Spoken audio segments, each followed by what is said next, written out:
Silas Malafaia est le plus connu des pasteurs évangéliques. Cela fait 30 ans qu'il intervient quotidiennement à la télévision. Il ne se contente pas de prêcher sur les écrans. Depuis quelques années, il se mêle aussi de politique.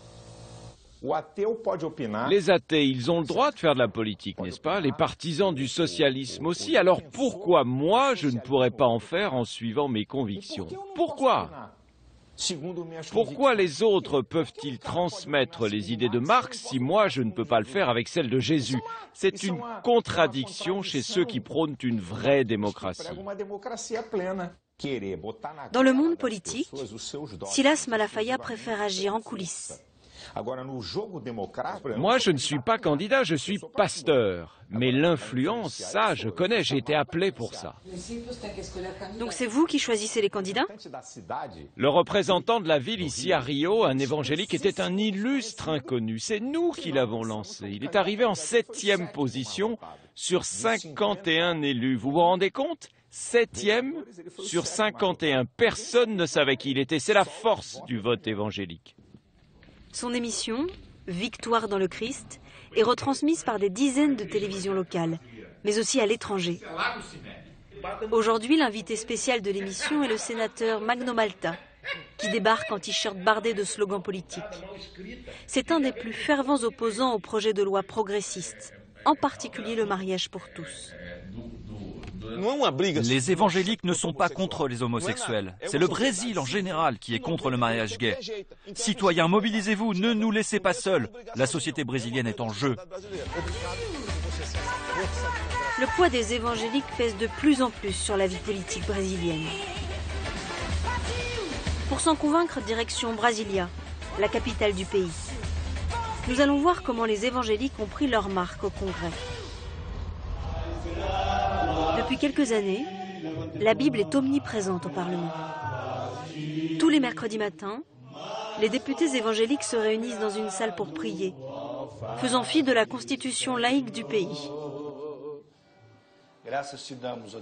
Nous te rendons grâce, Seigneur, de pouvoir t'offrir ce matin un culte d'adoration.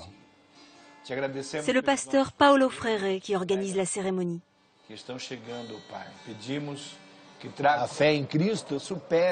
La foi dans le Christ dépasse toutes nos différences partisanes. Bien sûr, au début, ce culte, c'était étrange pour les autres députés, mais ce n'est plus le cas, c'est devenu bien naturel, et on les invite pour qu'ils participent. Vous avez déjà eu des conversions? Oui, nous avons eu beaucoup de conversions. Mon désir profond, c'est que le Brésil entier devienne évangélique. Ce n'est pas impossible, ça dépend de notre travail.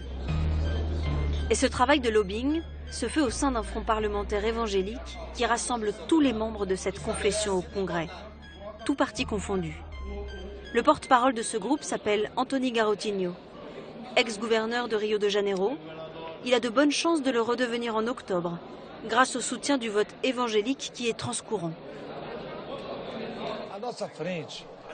Notre front évangélique est composé par des députés qui viennent de la droite, du centre-gauche comme moi, et de la gauche.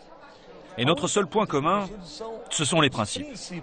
Nous sommes tous contre la légalisation de l'avortement et contre la légalisation du mariage entre personnes du même sexe. Leur principale victoire, c'est d'avoir contraint Dilma Rousseff, alors candidate à la présidence de la République, à s'asseoir sur ses convictions de femme progressiste. Pour s'adjoindre le soutien de millions de voix évangéliques, elle a dû publiquement, entre les deux tours, se déclarer contre l'avortement, toujours interdit au Brésil. Pessoalmente, sou contra o aborto, que acho o aborto uma violência contra a mulher. Au Congrès, les évangéliques impriment leur marque. J'aimerais que tout le monde se lève. Et nous allons prier. En pleine séance plénière, Antony Garotinho appelle ses collègues à prier. Rares sont ceux qui n'obtempèrent pas. Le lieu pour prier, ce n'est pas seulement l'église. C'est partout, et principalement ici.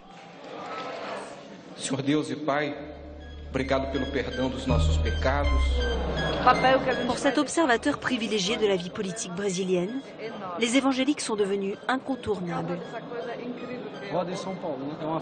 Les évangéliques ont désormais la force de bloquer les projets sur lesquels ils ne sont pas d'accord.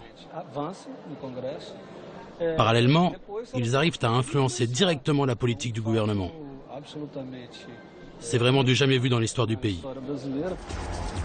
Face à l'intolérance, les homosexuels, première cible des évangéliques, s'organisent.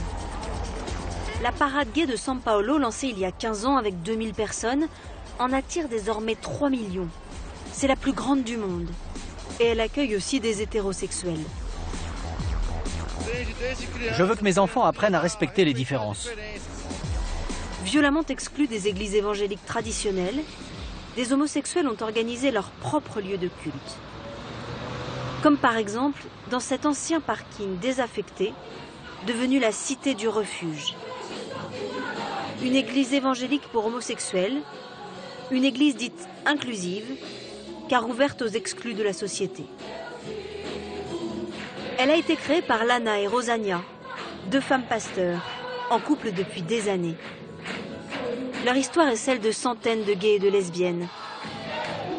Considérés comme des malades par la hiérarchie religieuse, leur église leur a demandé de se soumettre à un traitement pour changer d'orientation sexuelle. Le jeûne, les prières, la retraite, l'exorcisme, l'isolement, tout ce que l'Église propose, j'ai tout fait comme il faut. Je me suis mariée, j'ai eu des enfants, mais rien n'y a fait. J'étais toujours gay et c'est là que j'ai cherché des réponses. En ce qui me concerne, ça a toujours été très compliqué, car j'ai grandi dans le milieu évangélique. Il y avait toujours la même histoire, on ira en enfer, c'est le diable, c'est une maladie. On a fait front, on a résisté. Et on a gagné la bataille. C'est pour ça qu'on a créé cette église. On offre tous les services d'une église évangélique classique. Nous faisons des baptêmes, des traitements spirituels. On a déjà fait marcher des paraplégiques, des gens ont guéri du cancer, d'autres du sida. On a vu de sacrés miracles s'accomplir dans cette église. Même litanie que dans un temple traditionnel. L'ironie de l'histoire, c'est que ces dissidents de l'Église évangélique continuent à faire croître son influence et à diffuser son discours souvent réactionnaire.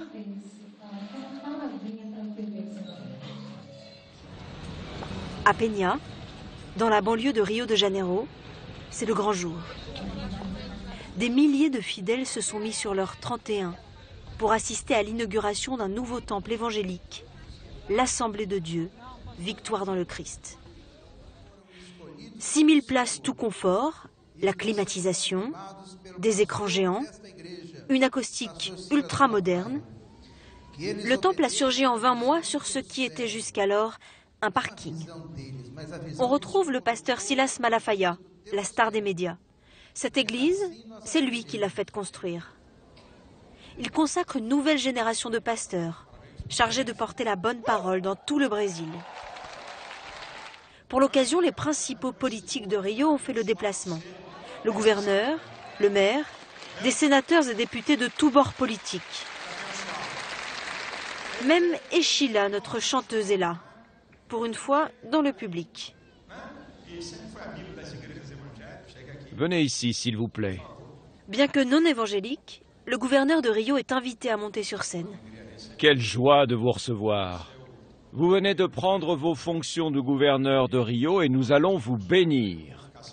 Je voudrais que tout le monde se lève. Allez, tendez votre main vers le gouverneur.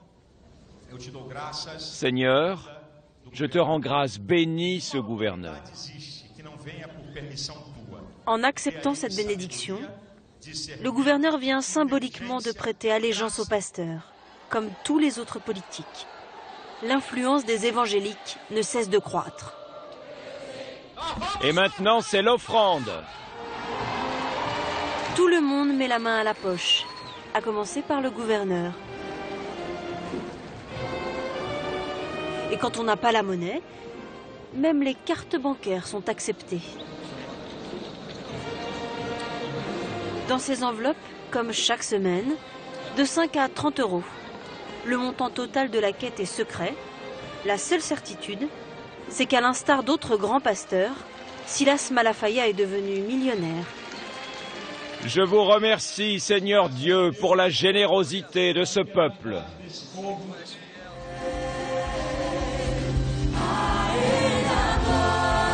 Le Brésil reste encore le premier pays catholique du monde.